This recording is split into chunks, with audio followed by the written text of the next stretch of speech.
Hello, this is doctor Sachin Kumar Gilve, audiologist and speech language pathologist. ఈరోజు మనం చిన్నపిల్లల్లో హీరింగ్ లాస్ అనేది ఎందుకు వస్తుంది, మనం దాని గురించి మాట్లాడదాము. హీరింగ్ లాస్ అనేది చిన్నపిల్లల్లో పుట్టుకతో రావచ్చు, పుట్టిన తర్వాత అయినా రావచ్చు. పుట్టుకతో అంటే మదర్కి ఫిట్స్ రావడం కానివ్వండి, మదర్ హెల్త్ బాగుండకపోవడం కానివ్వండి, కంజనైటల్ ఇష్యూస్ కానివ్వండి, హెరిడిటరీ కానివ్వండి, ఇలాంటి ప్రధాన కారణాలు అనేవి ఉంటాయి. అంటే ఒకటి వంశం పరంపరంగా వచ్చేది కానివ్వండి, లేదంటే జన్యుపరంగా కానివ్వండి, లేదంటే కొంతమంది పిల్లల్లో ఈ ఆడిటరీ నర్వ్ కానివ్వండి, లేదంటే కాక్లియా కానివ్వండి ప్రాపర్ ఇన్ షేప్ ఉండకపోవడం, లేదంటే కొన్ని సందర్భాల్లో మనం ఆడిటరీ నర్వ్ కూడా ఆబ్సెంట్ అనేది చూస్తాము. అందువల్ల మనం కూడా హీరింగ్ లాస్ అనేది చూస్తాం. కొంతమంది పిల్లల్లో జస్ట్ హెయిర్ సెల్స్ డ్యామేజ్ అవుతుంది ఇన్నర్ ఇయర్లో. సో దానివల్ల కూడా మనము హీరింగ్ లాస్ అనేది చూడడం జరుగుతుంది. ఇంకో ప్రధాన కారణం పుట్టిన తర్వాత పిల్లల్లో ఫిట్స్ కానివ్వండి, హై ఫీవర్ కానివ్వండి, ఈ జాండీస్ కానివ్వండి ఎక్కువ మోతాదులో కనుక ఉంటే అప్పుడైనా మనకి హీరింగ్ లాస్ వచ్చే అవకాశం ఉంది.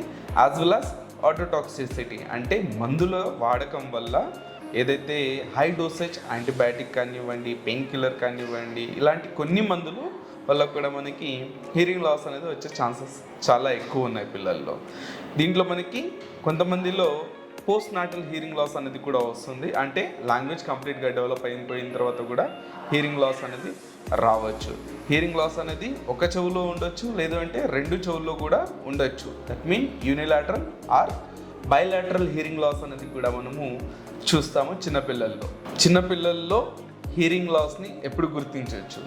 మనకి ఇప్పుడు ఉన్న టెక్నాలజీతో మనము డే 1కే మనము న్యూ బోర్న్ బేబీ వినగలుగుతుందా లేదా అన్నది మనము ఇమీడియట్గా తెలుసుకోవచ్చు. మనకి ఓఏఈ స్క్రీనింగ్ టెస్ట్ ఉంటుంది, ఏబిఆర్ స్క్రీనింగ్ కూడా ఉంటుంది. మనకి ఈ టెస్ట్ చేయడం వల్ల మనకి బాబు పాప వినగలుగుతుందా లేదా అన్నది కూడా మనకి తెలుస్తుంది దీని ద్వారా.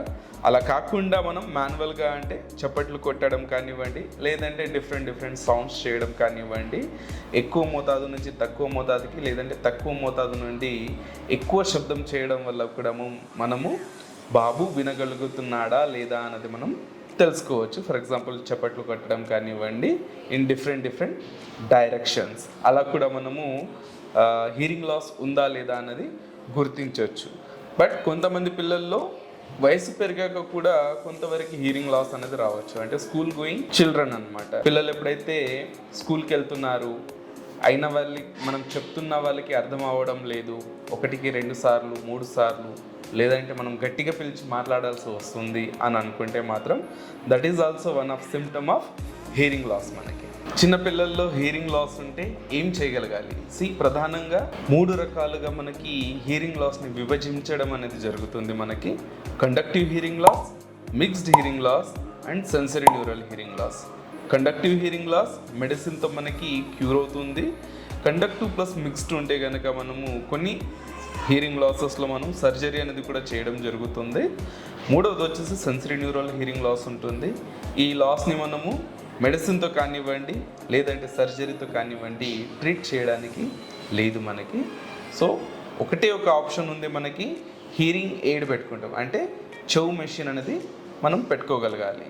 సో ఈ చెవు మెషిన్ పెట్టుకోవడం వల్ల మనకి పూర్తిగా మనం ఎలాగైతే నార్మల్గా వినగలుగుతున్నామో, న్యాచురల్ సౌండ్స్ ఎలా వినగలుగుతున్నామో, అలానే పిల్లలు కూడా హీరింగ్ ఎయిడ్ మెషిన్ పెట్టుకోవడం వల్ల వాళ్ళకి స్పష్టంగా వినిపిస్తుంది. సో చిన్నపిల్లల్లో కనుక హీరింగ్ లాస్ ఉంటే కనుక వాళ్ళకి మనము డయాగ్నోసిస్ చేసి, అంటే డయాగ్నోసిస్ కంటే ముందు పరీక్షలు చేస్తాము, పరీక్షల తర్వాత డయాగ్నోసిస్ అనేది వస్తుంది. దానికి తగినట్టుగా మనము ఒకవేళ సెన్సరీ న్యూరల్ హీరింగ్ లాస్ ఉంది అంటే మనము వాళ్ళకి హీరింగ్ ఎయిడ్ అనేది ఫిట్ చేయడం అనేది జరుగుతుంది.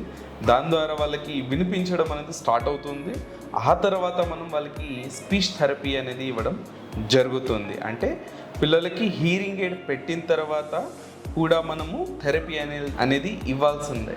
ఎందుకంటే మాటలు డెవలప్ అవ్వాలి అంటే స్పీచ్ థెరపీ అనేది చాలా క్రూషియల్ రోల్ అనేది మనకి ప్లే చేస్తుంది. పెద్దవారిలో హీరింగ్ లాస్ కనుక ఉంటే, ఒకవేళ వాళ్ళకి సెన్సరీ న్యూరల్ లాస్ కానివ్వండి, లేదంటే మిక్స్డ్ హీరింగ్ లాస్ ఉంటే కనుక డైరెక్ట్గా వాళ్ళకి టెస్టెస్ చేసిన తర్వాత హీరింగ్ ఎయిడ్ అనేది సెలెక్షన్ చేస్తాము. హీరింగ్ ఎయిడ్ సెలెక్షన్ చేసిన తర్వాత హీరింగ్ లాస్కి తగ్గట్టుగా దాన్ని ప్రోగ్రామ్ చేయడం అనేది జరుగుతుంది.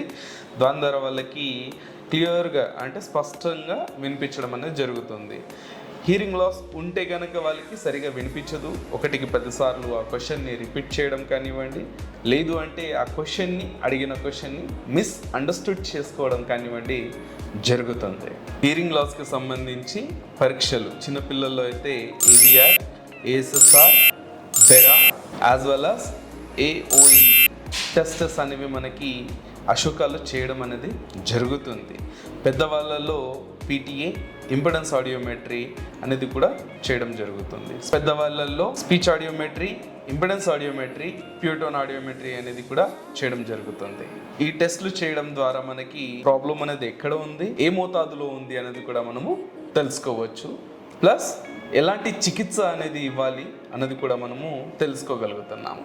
సో మీకు హీరింగ్ లాస్ గురించి ఎలాంటి సహాయ సూచనలు కావాలనుకున్నా మీరు మా నియరెస్ట్ బ్రాంచ్ని సంప్రదించవచ్చు. Thank you.